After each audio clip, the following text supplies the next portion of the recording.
Salut, je suis rentré. Quoi déjà?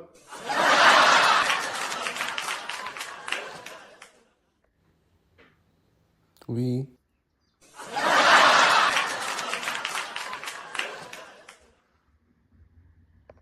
Bref, qu'est-ce que tu nous fais là?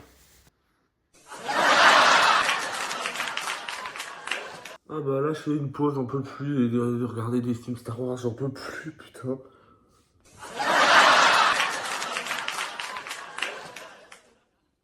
N'importe quoi. T'as dit que t'avais fait une critique de tous les films Star Wars, donc tu l'as fait. Et puis j'en peux plus, moi, merde.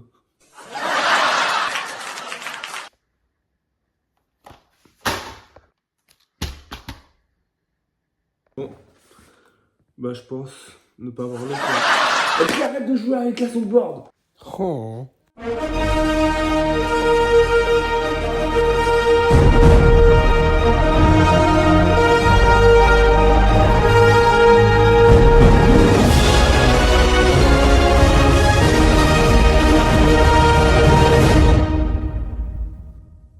Ouais, bonjour à tous, bienvenue dans une nouvelle live cinéma. Aujourd'hui, j'ai pas envie de faire ces vidéos, mais vu que j'ai promis de faire tous les films Star Wars et qu'on m'a dit, faut respecter les promesses, blablabla. Non, tu pars en couille là. Je sais, mais c'est pas grave parce qu'aujourd'hui, on va critiquer Star Wars 3, la revanche des Sith. Considéré comme le meilleur Star Wars? Non. Juste, non, en fait. Considéré comme le meilleur film de la prélogie? Oui. En fait. Voilà, j'ai dit mon avis, voilà. Vous pouvez vous désabonner. Donc, Star Wars Orange des Sith, ça a longtemps été mon Star Wars préféré tout court. Mais malgré ça, je vais le juger avec la plus grande objectivité possible, même si l'objectivité n'existe pas, c'est juste un mélange qui se construit entre notre vision des choses et la vision plus générale des choses. Du coup, faudrait... Bon, bref. Donc aujourd'hui, je vais peut-être pas trop m'énerver, peut-être pas taper ce DVD. Je dis bien peut-être. Donc oui, comme d'hab, je vais commencer par le petit résumé du film. N'oubliez pas d'aller sur Rainbow Prisma, la boutique de mon ami. Voilà, vous ferez des stickers, des pins, même des cartes à l'île souper des merveilles si vous aimez ça. Il y a surtout beaucoup de stickers qui sont d'une qualité mais incroyable. Bref, allez sur Rainbow Prisma, là dans la description encore une fois. Let's go en fait. Bref, on est en 2002. George Lucas commence la pré-production du film. Qui dure 1 an. Le tournage en lui-même se déroule de juin à septembre 2003, principalement au studio de la Fox à Sydney en Australie. Et le premier Star Wars n'ayant aucune scène tournée en extérieur. Et je dis bien aucune. De même pour les films Star Wars précédents, la musique est composée et dirigée par John Williams. Alors pendant que je suis en train de faire la présentation, je suis en train d'apprendre un truc. Apparemment ce film a été vu comme une critique de la guerre en Irak. D'accord. Bref, après le retour de l'épisode 2 qui était catastrophique parce que le film était en effet très mauvais. Et la revanche des Sith a eu un succès commercial et critique. Et beaucoup, à l'époque, disaient que c'était le meilleur film de la prélogie. Maintenant, ils le disent plus parce qu'apparemment, maintenant, la prélogie, c'est mieux que le 7. J'en ai marre des fans de Star Wars. Il y a eu un Oscar et également un Razzie, le Razzie qui ne méritait pas d'ailleurs. La question qu'on doit tous se poser. Est-ce que le film est un peu surcoté? Et ben ça, on va y répondre après, à la fin de la vidéo. Donc, le film commence il y a bien longtemps dans une galaxie lointaine, très lointaine.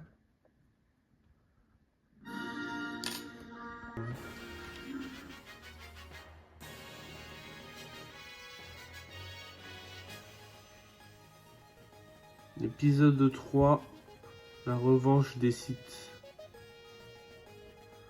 C'est la guerre. La République croule sous les attaques de l'impitoyable Sith, le comte Dooku. Il y a des héros dans les deux camps et le mal est partout.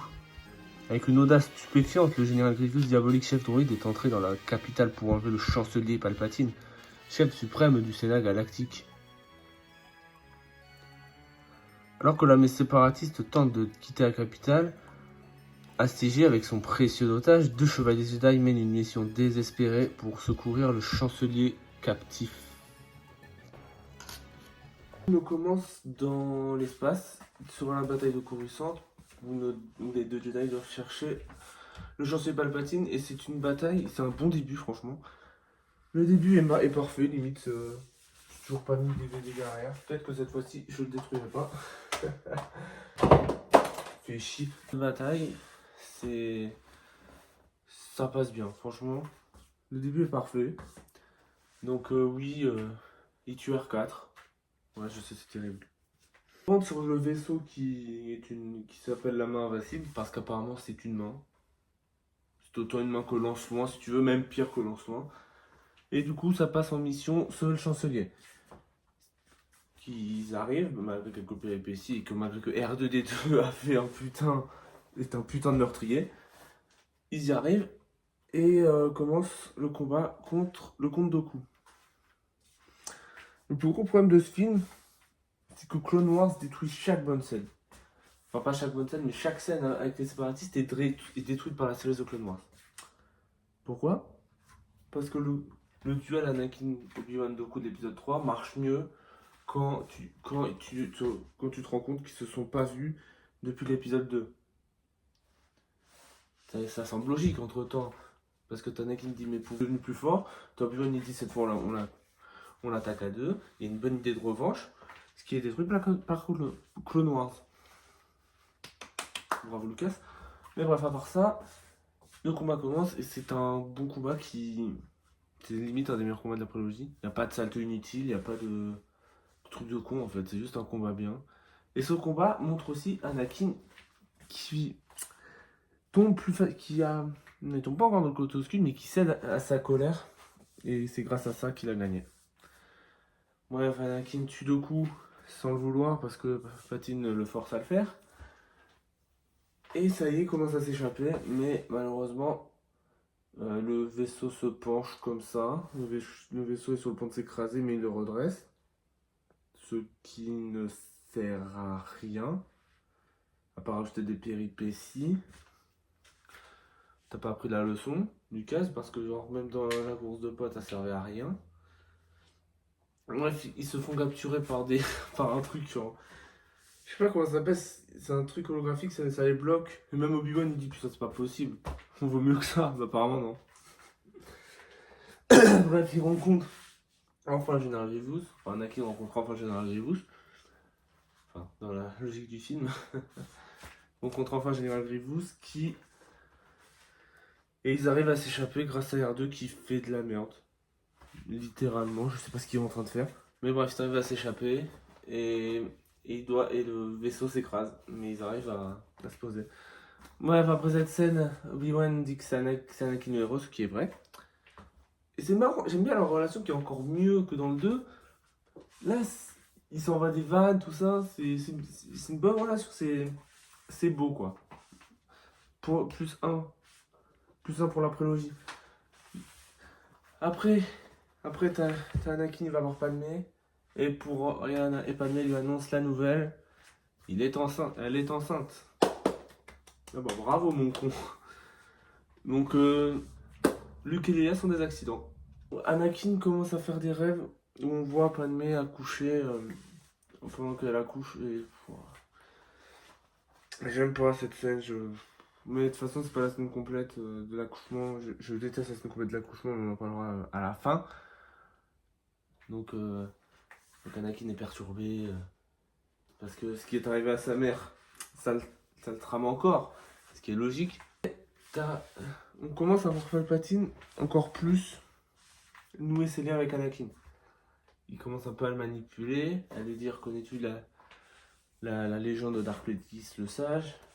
Non, ça c'est après. D'abord, Anakin est promu, on va dire, comme le bras droit du chancelier, entre guillemets.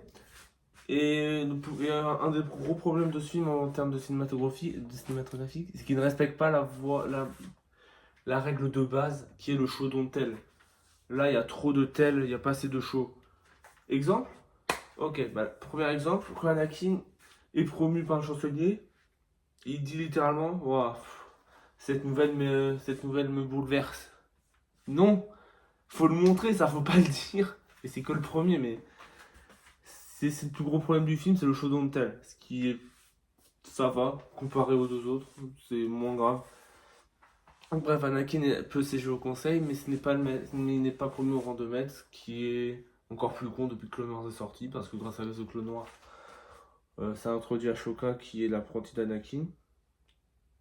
Non, mais Lucas, tu sais, si tu voulais juste faire si tu voulais juste faire Ashoka, t'avais juste à dire que c'était une amie, une nouvelle Jedi, mais pas forcément l'apprenti d'Anakin. Parce qu'en plus, déjà, dans la série, il lui apprend rien. Enfin bref, on va pas faire une critique de The Clone Wars. Je vais encore plus me mettre la planète à dos. Parce que The Clone Wars est une nouvelle série. Mais c'est pas le sujet, c'est pas le sujet. Donc Anakin, il fait son caca nerveux parce que je peux être maître. Oui, et après, c'est Kylo Ren, le gamin immature. Putain, les fans de Star Wars. Est-ce que vous êtes cons? Et Anakin, il va... Et il faut pas oublier que les Jedi cherchent le général Grievous qui est sur Utapo, qui est une planète assez bizarre. Je comprends pas pourquoi il y a des squelettes de dinosaures, tout ça. Bref, pendant ce temps que Yoda va partir sur Kashyyyk parce que c'est la merde avec les droïdes, Kashyyyk qui est la planète des Wookiees. Et globalement, ça sert juste à enlever Yoda de l'intrigue de Coruscant pour que la suite du film se passe. Ce qu'ils font pareil avec Obi-Wan. Obi-Wan va aller sur Utapo, mais pas maintenant. Tout d'abord, t'as Palpatine qui commence à manipuler Anakin dans un espèce de théâtre, je sais pas c'est quoi. Et donc dans ce fameux théâtre, il lui explique la légende du fameux Dark Plagueis le Sage, qui est un site, ok. Et Anakin il clique pas, il se dit putain mais comment il sait ça, parce que même moi, même les Jedi ils n'en savent pas. Et je sais pas, Anakin il est trop con parce que n'importe qui aurait compris qu'il se fait manipuler, non? Genre pour moi Anakin est un peu con. Bref, il trouve enfin le général Grievous et Anakin veut y aller en mission, mais non, il est pas assez expérimenté. Et oui, Anakin, arrête de chialer. Du coup, ils envoient Obi-Wan, ce qui sert aussi à enlever Obi-Wan de Coruscant pour l'intrigue. Mais c'est bon, là c'est un peu plus logique. Donc là, c'est leurs adieux. C'est une belle scène parce que quand tu regardes la première fois le film, tu te dis ok, c'est des adieux normaux. Et la deuxième fois, c'est leur dernière relation amicale avant ce qui va se passer. Donc il y a une double lecture très bonne. Donc ensuite, t'as la bataille de Kashyyyk où on voit un Wookiee et Chewbacca. Chewbacca. À quoi ça sert de mettre Chewbacca dans Star Wars 3? Parce que son personnage, entre guillemets, commençait dans Star Wars 4. C'est comme faire un film entier sur ce... Eh merde. Chier. Bref. Et la bataille sur Kashyyyk est bonne, genre franchement, j'aurais aimé, on aurait tous aimé, je pense, que l'apologie soit la guerre des clones, parce que c'était ça la promesse de l'épisode 4. Quand Lucas a fait l'apologie, tout le monde s'attendait à voir la fameuse guerre des clones. En fait, non, on voit le début et la fin. Et si tu veux voir la guerre des clones, ah bah faut regarder cette série animée dégueulasse. Merci Lucas, personne ne sait comment te remercier. Pendant ce temps, Obi-Wan va sur Utapo et voici la scène la plus culte du film, enfin du moins la plus drôle.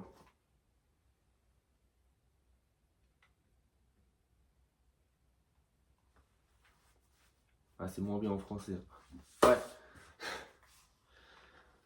Donc, un combat commence contre... J'arrive pas à croire que je vais parler de ce combat parce que c'est pas bon. Le combat Grievous Obi-Wan, je suis désolé, il est pas bon. Vous aimez juste parce que Obi-Wan il dit Hello Zer. Je suis désolé parce que c'est complètement con. Déjà t'as vu Edu City. Le comte Doku m'a tout appris.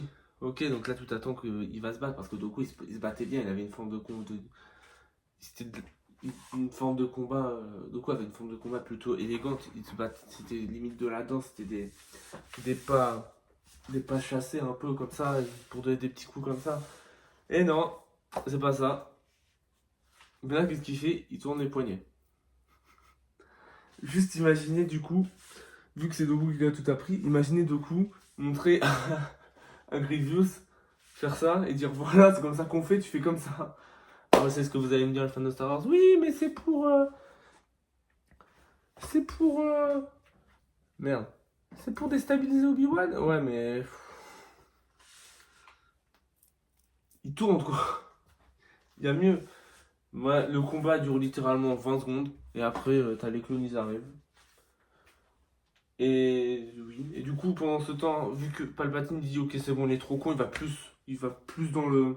Il fonce dans le tas, il va voir Anakin, il dit ouais, tu sais, ouais, le Jedi, non, non, va, le côté obscur de la force, c'est mieux, c'est mieux. Mais malgré ce qu'il dit ça, il dit littéralement ça, Anakin, il prend genre 1 minute à comprendre, t'es le Seigneur des Sith. Waouh, Anakin, t'es complètement con, t'as pris. T'as pris tant de temps à le savoir. Et même là, t'étais pas sûr. C'est Anakin, tu es con, mais c'est pas possible. An- Donc je sais que j'ai passé assez vite la partie où Anakin est perturbé, c'est parce qu'il doit pas parler, parce qu'il voit qu'elle va mourir en donnant la vie, ce qui est plutôt déstabilisant. Oui, c'est vrai que bon, on n'a pas l'habitude d'être heureux comme ça. Enfin bref, il est pas ouf Anakin, là. Il est moins confiant parce qu'il a déjà vu ça avec sa mère, il a pas trop envie de faire ça. Bref, il va prévenir Mace Windu, qui va avec 3 maîtres Jedi. Pendant ce temps, Anakin est dans le temple Jedi. Et là, il y a une belle scène, bravo, où, où Anakin regarde les fenêtres. Anakin et Padmé regardent la ville et je crois ils pleurent tous les deux. Et ça montre qu'Anakin, ça montre que Palpatine est son dernier espoir, quoi. Mais avant, n'oubliez pas que Grievous est en train de se faire tuer par Obi-Wan et il y a une course-poursuite. Le combat il est mauvais. Excuse-moi, c'est une course-poursuite, ils se tapent avec des bâtons. On est où là? Et après, la dernière partie du duel est bien parce qu'ils se foutent des coups sur la gueule. Et ça, oui, ça aurait été bien, mais ça montre qu'Obi-Wan il se fait enculer à chaque fois qu'il y a des corps à corps, putain. Et du coup, il le tue de manière barbare, il utilise un flingue. Et franchement, cette partie-là est bien, mais genre, le problème du duel, c'est le début et le milieu. Juste ça, c'est bien. Genre, si t'aurais fait que le sabre laser soit plus bien, soit meilleur, et qu'il n'y ait pas de. Ça aurait été meilleur. Mais bon, bref. Et là, heureusement, il y a un meilleur duel en sabre laser. Le deuxième meilleur du film, je crois, chronologiquement. Il y a le fameux duel Mace Windu, Kit Fisto et les deux autres connards contre Palpatine. Et 3 maîtres Jedi, au groupe pas Windu, qui sont tous membres du conseil. Palpatine commence à attaquer. Il fait une attaque qui dure 2 secondes, pas -1, pas -2, parce que l'autre n'a pris trop de temps avant d'agir. Et bam, on entre avec Kit Fisto qui s'est un peu défendu. Donc Kit Fisto, voilà, pas mal. Bref, c'est juste un combat Windu Palpatine et c'était juste pour enlever les personnes gênantes. Pendant ce combat, des gens l'aiment pas parce que il y en a qui disent c'est de la danse, mais non, ils dansent pas, il n'y a pas de salto ou quoi. Il y a un salto, c'est Palpatine qui le fait, il fait tac tac. Ce qui est inutile, ouais, mais comparé à l'overdose de salto de Dark Maul et du combat de l'épisode 1, ouais, ouais, c'est mieux. Donc c'est un combat plutôt bien, ils essayent vraiment de se toucher. Qui montre que les deux ont la haine, surtout Windu qui est censé être un Jedi mais qui est haineux. Ok, ouais, si tu veux. Donc Windu est en position de force, il est sur le point d'abattre Palpatine, mais là, Anakin arrive, il lui en dit soit de le tuer, il faut qu'il soit jugé, mais Windu se rappelle de ce qu'il a dit Palpatine avant, c'est le Sénat, il a la main mise, il contrôle tout, parce qu'il a les pleins pouvoirs le mec. Donc, faut le tuer. Il faut littéralement le tuer, mais non. Windu, il veut le tuer, mais Anakin ne veut pas parce qu'en plus, Palpatine essaie d'amadouer Anakin en envoyant des éclairs sur le sabre laser qui ricoche, qui le transforme en raclette. Mais bon, c'est moins con que. Genre, imagine, genre, il se tue en envoyant ses propres éclairs sur le putain de merde! Windu est sur le point de le tuer, mais non, Anakin il coupe la main, et là, Windu est mort. Donc voilà, ce combat représente le choix d'Anakin et le fait qu'Anakin a déconné en tuant Windu. Voilà, Windu est mort, et Anakin a officiellement sombré dans le côté obscur.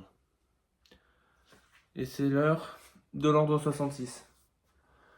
J'ai un problème avec l'ordre 66, c'est que, ok, la musique est bien, ok, c'est pas mal, mais en fait, le problème avec l'ordre 66, c'est que on s'en bat les couilles des Jedi qui sont censés être morts.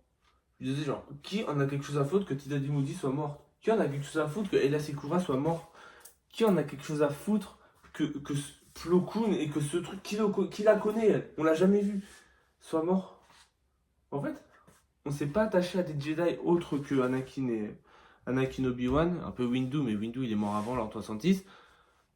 Donc ça sert à rien parce qu'on sait que les seuls persos importants, Obi-Wan Yoda, vont survivre. Donc à quoi bon? Surtout que leur mort, excuse-moi, mais surtout Ella Sekura, quoi. T'as ton sable dans la main, t'es Jedi, t'es censé, je sais pas, oh, t'es Jedi, t'es censé faire des bons trucs. Mais non, du coup, ensuite, Anakin va à la fameuse scène où il tue les enfants. Mais le problème, c'est que cette scène, elle me fait rire maintenant. J'ai trop vu de mèmes et tout. Surtout, j'ai appris un truc très drôle à cette scène, c'est que pour que le gosse là, il ait peur comme un sabre laser, parce qu'il n'y a pas un vrai sabre laser, je sais, je dois l'expliquer pour les fans de Star Wars, parce que pour eux, les deux acteurs sont vraiment allés se battre dans un volcan. Eden Christensen a hurlé sur le gamin. Du coup, maintenant, à chaque fois, j'imagine cette scène comme ça. Master Skywalker, there are too many of them. What are we going to do?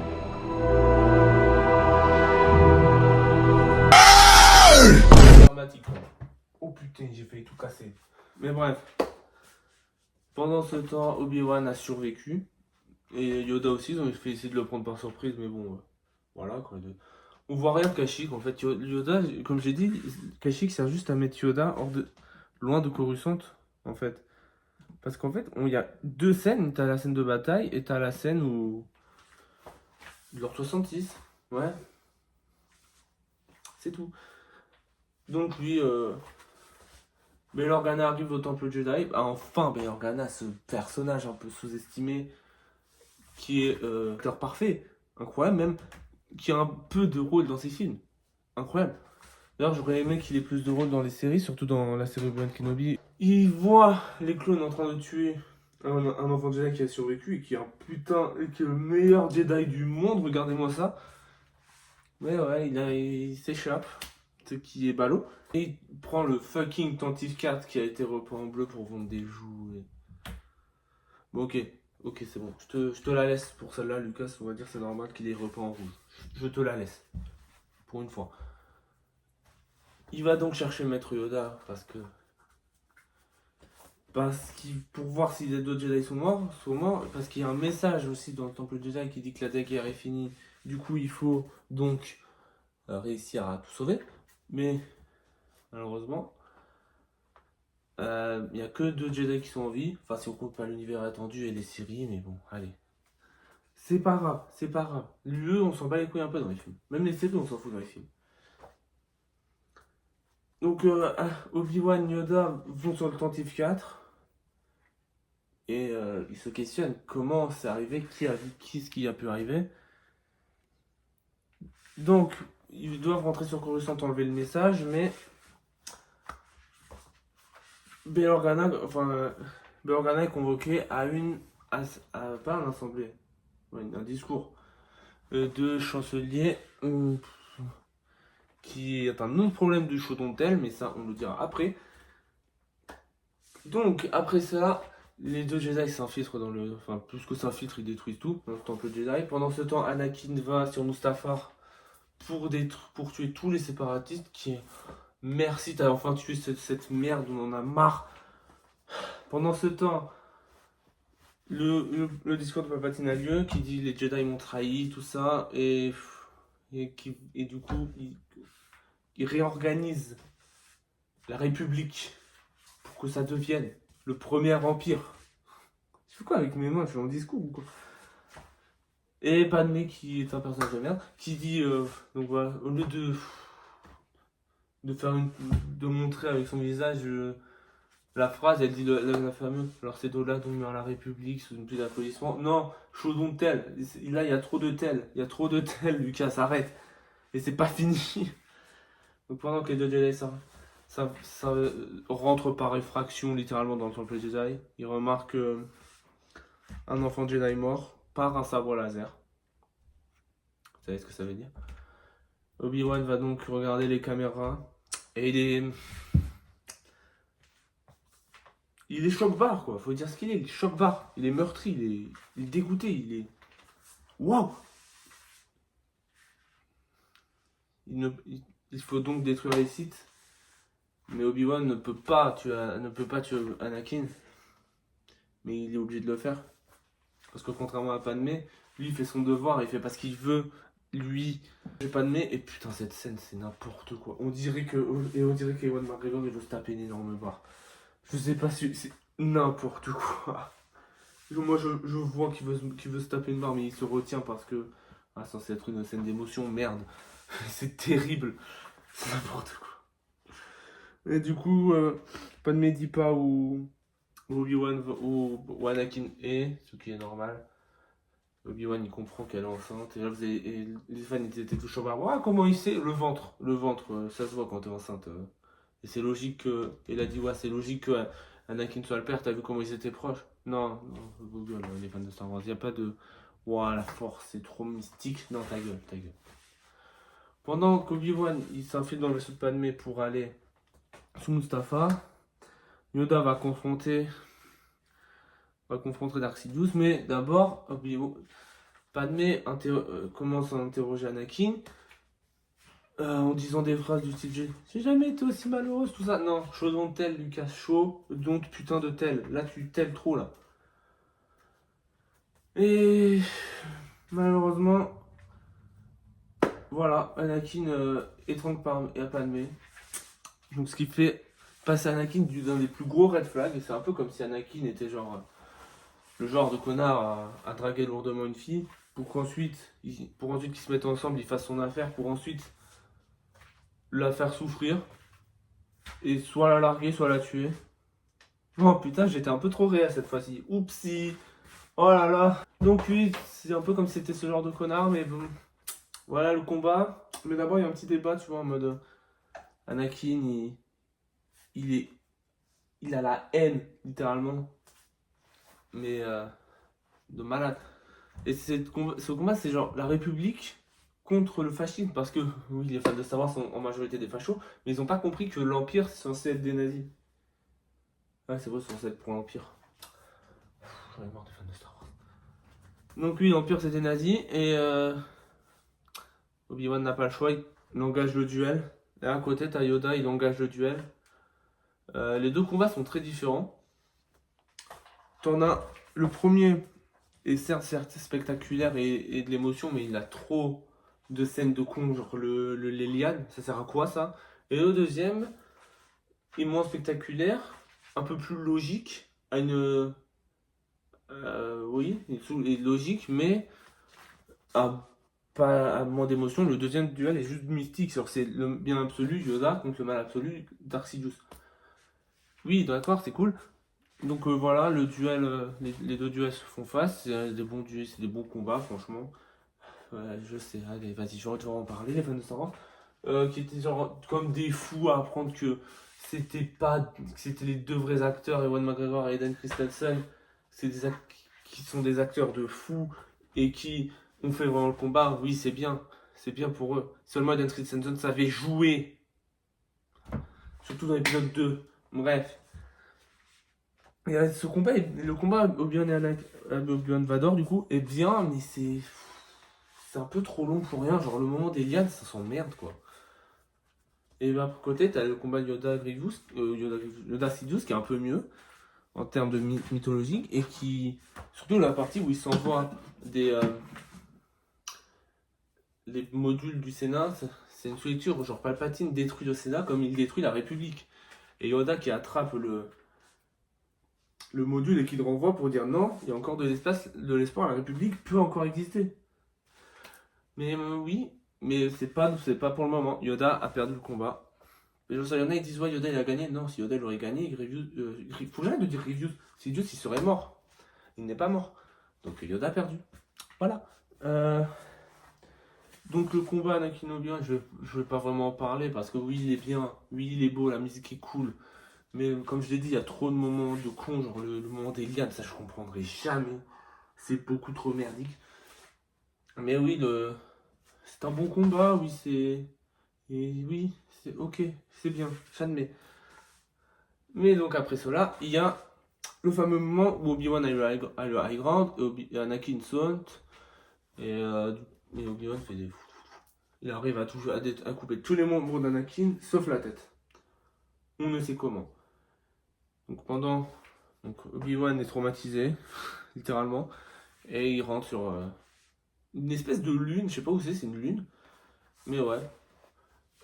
Et là vient la pire scène du film. Oui, littéralement. C'est dommage, parce que cette scène a un tel potentiel. La scène où d'un côté Padmé accouche, et d'un côté Dark Vador à l'armure. Le côté de Padmé, cette scène, je sais pas, elle me met mal. Je sais pas, j'aime pas. Surtout que genre, un peu con, mais genre dans l'univers de Star Wars, vous avez pas genre des trucs pour rendre moins douloureux cet accouchement.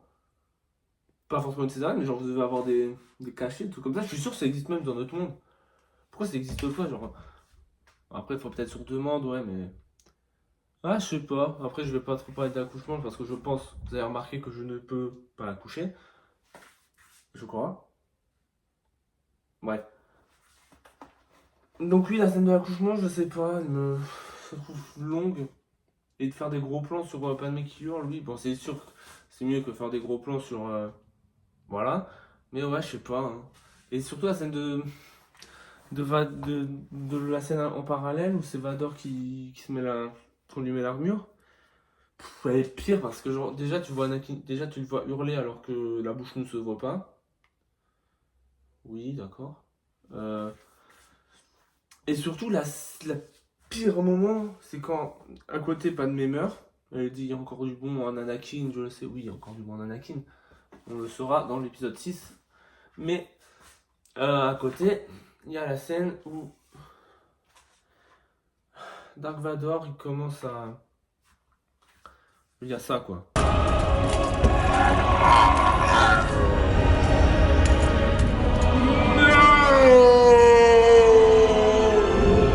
Dark Vador, le méchant le plus connu, le plus stylé, le plus dangereux de l'histoire du cinéma. Lucas vient littéralement de le détruire avec un seul mot. Cette scène, celui-là, je sais que c'est nanardesque. Je vois la photo, c'est nanardesque. Si genre il se serait agenouillé avec tous les objets qu'il vole et qu'il les détruit, ça aurait été un peu plus impactant comme scène. Même mieux en fait. Mais malheureusement non. La subtilité est partie au placard. Mais elle n'est pas encore, elle est encore moins partie au placard. Enfin, la subtilité est un peu plus haute que dans l'épisode 2, où on te fait bien comprendre que oui, Anakin va devenir Dark Vador, et que les clones, c'est les anciens Stormtroopers, en théorie. Donc oui, Bail Organa va prendre la fille, qui est Leia, parce qu'il voulait une fille, donc ok. Et pendant ce temps, Obi-Wan va donner Luke à son oncle et à sa tante, en veillant un peu sur lui, parce que, quand même.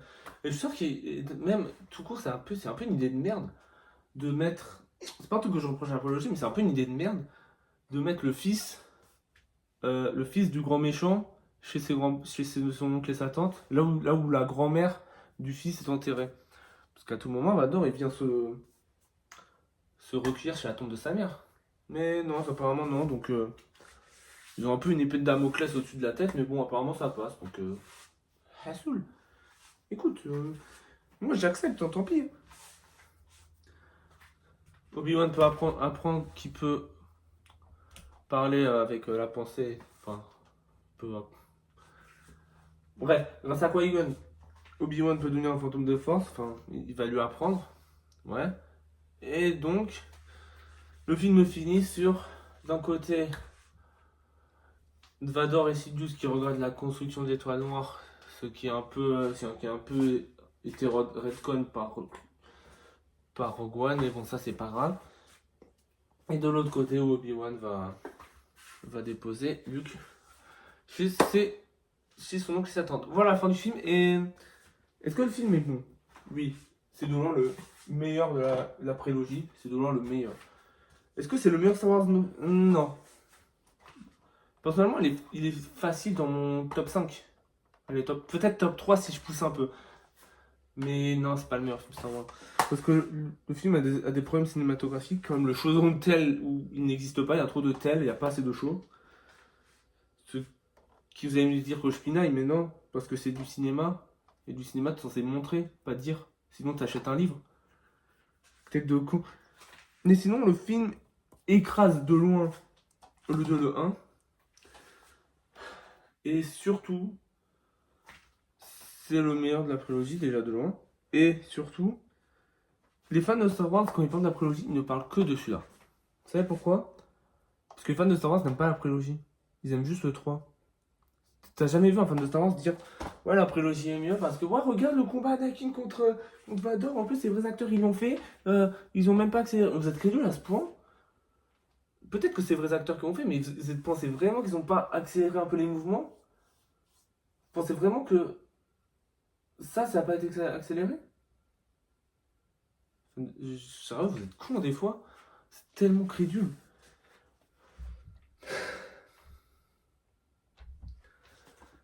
Ça me fait du mal, vous savez, de critiquer la prélogie parce que c'est des films que j'ai aimés. C'est des films que j'aime toujours. Ça dépend. Mais il y a des films que j'aime bien. Genre le 1 par exemple. J'aime bien le 1. Même s'il est mauvais, j'aime bien le 1. Le 2 j'ai pas détesté ma séance non plus. Mais faut faire la différence entre aimer un film et dire que ce film est beau. C'est comme avec les jeux, si vous voulez. Vous pouvez dire, par exemple, j'ai pas d'exemple, fait chier. Bah voilà, on va prendre la VF par exemple. Parce que moi, VF, voilà. Vous pouvez dire que la VF d'Azmin Hotel et que vous aimez pas cette VF là. Ce que je comprends pas, mais voilà. Vous aimez pas la VF d'Azmin Hotel, vous pouvez pas dire qu'elle est mauvaise. Je vais pas faire un truc sur ma VF d'Azmin Hotel vidéo là, mais on peut même plus mettre des fiches sur YouTube. Bon, tant pis. J'ai aimé ces films et j'aime toujours ces films, mais je ne peux pas ne pas voir leurs défauts cinématographiques. Le 3 a des défauts comme le chaudron de tel. Le 2 a des défauts comme le fait qu'il est littéralement lunatique sur les bords et qu'il est un peu problématique, surtout dans l'amour entre Anakin et Padmé, et que le 2 n'a aucune subtilité et les acteurs jouent comme des pieds, et le 1 a beaucoup de problèmes. Genre Jar Jar, c'est un problème à lui tout seul par exemple, et je vais pas faire le truc des 3 vidéos, mais le 3 relève le niveau, avec les acteurs qui jouent mieux, genre surtout Eden Christensen qui joue bien, oui, il joue mieux que dans le 2, mais bon, faire mieux que le pire, oui. Nathalie Portman, aussi, mais ça sert à rien, mais bon, le peu de fois où elle est présente, elle joue. Sinon, les autres acteurs, ils jouent tellement bien, hein. Genre Ewan McGregor, c'est toujours le meilleur acteur de la prélogie. Mais ouais, je peux pas ne pas critiquer ces films en fait. Ces films sont mauvais. Lui est pas mauvais. Le 2 et 1 sont mauvais. En général, la prélogie est mauvaise parce que. Ouais, 2 films mauvais contre un bon, ça fait une trilogie mauvaise, c'est logique. C'est mauvais, mais j'ai aimé ces films. Voilà. Voilà où je voulais en venir. C'est pour ça que. Logiquement, les prochaines critiques Star Wars seront beaucoup plus. Mieux parce que le 4, 5, 6, 7, 8 sont des très bons films. Surtout le 8. Et voilà, voilà la fin de mes critiques sur la prélogie. Et l'épisode 3 est un bon film. C'est factuel, voilà. Voilà, vous êtes contents, les fans de Star Wars, j'ai défendu l'épisode 3. J'ai aucune haine contre la prélogie. J'espère que cette vidéo vous aura plu. Ciao tout le monde. Peace.